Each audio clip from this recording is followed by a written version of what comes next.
Gadanon sarong babayeng motorista mantang irido ang backride niya kan ma-side swipe kan kotse sa Purok 3 KM12 Barangay Carolina, Naga City, alas 4 nin maagahon kaining Miyerkules, Setyembre 18. Binistoan agad na si alias Giselle, 31 anyos, cook sa sarong karinderya asin residente ka nasabing barangay. Lunad niya ang sa iyang katrabaho na si alias Gemma, 55 anyos, residente man ka nasabing lugar. Basado sa report, masulog din kapote ang mga biktima kaya para mientras na iginilid ang motorsiklo, kan ma-side swipe ang mga inikan kasunudan na kotse na pigmamaneho naman ni alias Pulin, 23 anyos, residente kan barangay San Mateo, Camaligan, Camarines Sur, na may sakay man na 4 na individual. Tulos na ipigdara sa ospital ang duwang biktima, dangan ang driver kan kotse na lugudan man sa insidente.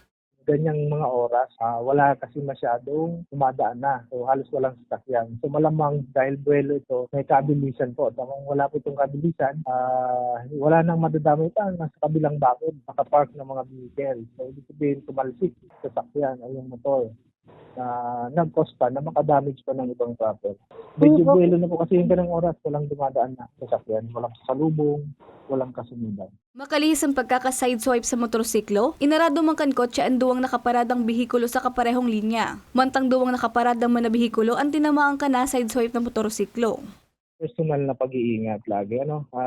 Minsan kasi driver din ako, pag medyo maluwag talaga ang kalsada, hahatawin na sakyan. So dahan-dahan lang po and expect nyo na may mga kapwa kayong motorist dyan na pwedeng hindi visible considering nyo na rin yung kalsada, baka medyo basa dahil maulan ngayon, plus yung situation na hindi siya well lighted. So pag ganun ang area sa mga nagdadrive, tripling pag-iingat na ang gagawin.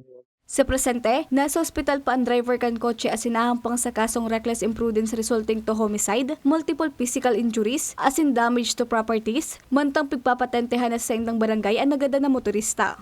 Para sa mga baratang tatak Bicol, Regine Boy.